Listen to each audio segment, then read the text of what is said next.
नमस्कार दोस्तों, मैं राहुल केडिया। दोस्तों, आज मैं जो खुलासा करने जा रहा हूं वो आप भी सुनकर चौंक जाएंगे। आज तक तो कांग्रेस हमें अच्छी नहीं लगती थी क्योंकि उसने कई घोटाले किए, देश के सिस्टम को ठीक से नहीं चलाया। पर ये न्यूज़ सुनकर आप कांग्रेस के नेताओं को जूते से मारना चाहेंगे, उनके मुंह पर थूकना भी नहीं चाहेंगे। इतनी बड़ी गद्दारी देश के साथ। कुछ दिन पहले मैंने एक वीडियो पोस्ट किया था जिसमें मैंने बताया था कि जो वकील पाकिस्तान की तरफ से कुलभूषण यादव के अगेंस्ट में ICG international court of justice में लड़ने गया है, जिसका नाम खबर कुरैशी है, उसका सोनिया गांधी के साथ पहले से ही लिंक था। 2004 में वो भारत की तरफ से, यानी जब भारत में कांग्रेस की सरकार थी तो सोनिया गांधी ने उसे हायर किया था कि वो भारत के तरफ से केस लड़े। पर आज जो खुलासा मैं करने जा रहा हूं वो सच में दिल दहला देने वाला है। जो खुलासा मैं करने जा रहा हूं उसे बड़े ध्यान से सुनिएगा, जिससे आप सोच में पड़ जाएंगे कि कांग्रेस और उसके नेताओं ने आखिर हमारे देश यानी भारत के साथ क्या क्या किया है। आपको बता दें कि 2004 में सोनिया गांधी की सरकार ने पाकिस्तानी मूल के वकील खबर कुरैशी को 2004 धबोल केस के लिए लड़ने के लिए भारत के पक्ष की ओर से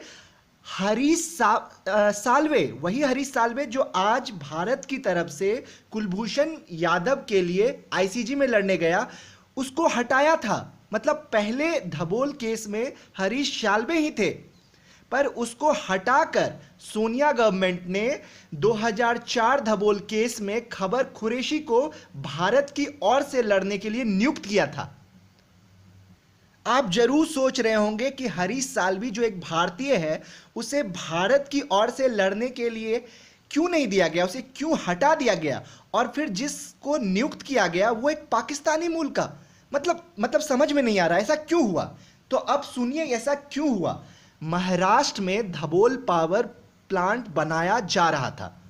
2004 की मैं बात कर रहा हूं। विदेशी कंपनी एनरॉन ने यह प्लांट बनाने का ठेका लिया था, पर विरोध के चलते यह बन नहीं सका।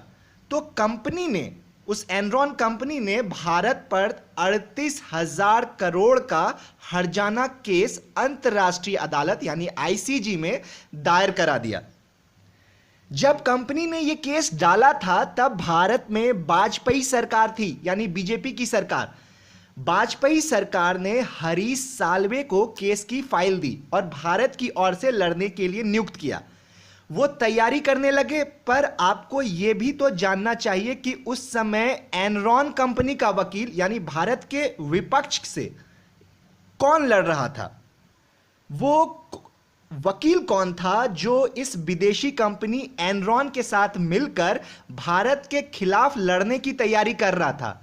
और वो वकील कोई और नहीं बल्कि पी चिदंबरम थे, कांग्रेस के वित्त मंत्री रह चुके पी चिदंबरम। जी हां दोस्तों, भारत की तरफ से जो वकील था वो थे साल्वे और एनरॉन कंपनी का वकील था पी चिदंबरम। सोनिया गांधी की सरकार आ गई, उसके बाद इस सरकार में चिदंबरम मंत्री बन गया और उन्होंने साल्वे से फाइल छीन ली। जी हां दोस्तों, चिदंबरम के कहने पर ही कांग्रेस गवर्नमेंट ने साल्वे से फाइल छीन ली। चिदंबरम वरिष्ठ मंत्री था और उसने मंत्री बनने के बाद कांग्रेस गवर्नमेंट के साथ मिलकर भारत को लूटने का एक अनोखा प्लान किया। चिदंबरम मंत्री बनने के बाद एनरॉन कंपनी का मुख्य वकील तो नहीं रहा क्योंकि वो सरकार में आ चुका था, पर एनरॉन कंपनी का लीगल एडवाइजर बना रहा। यानी भारत का वित्त मंत्री एनरॉन कंपनी का लीगल एडवाइजर था। वो कंपनी जो भारत के खिलाफ केस लड़ रही थी, उसका लीगल एडवाइजर भारत का एक मंत्री था। वहीं साल्वे को हटाकर इन लोगों ने पाकिस्तानी मूल के खबर कुरैशी को वकील नियुक्त किया।